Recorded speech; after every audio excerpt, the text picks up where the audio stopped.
こんにちは皆さん。今日は私、日本の自然について伝えたいです。よこ。日本の自然はとても素晴らしくて面白いです。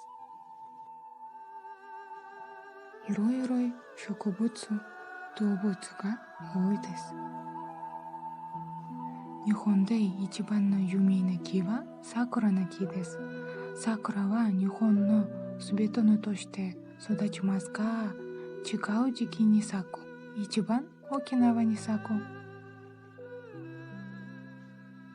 お花見は日本人にとって深いを持っています。桜の短い開花とその花びらの秋は生活に似ています。日本の 70% は山と火山です。200から根元火山があります。日本で一番高い山は富士山です。世界中の人は富士山を見たいです。日本は大の川があります。最大の川は信濃です。368km です。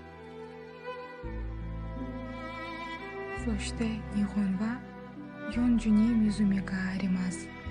とてもきれいです。例えば、日は湖で日本人は白玉を取る。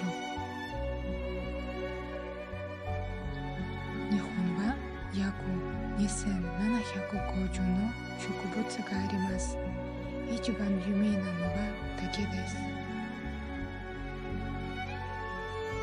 風鈴は本当に素晴らしいです。そこにパンダを見ることができます。日本人は自分の自然を大切にする、尊重します。はい。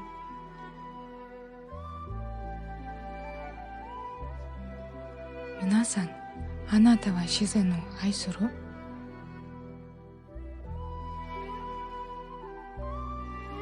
見て楽しむ。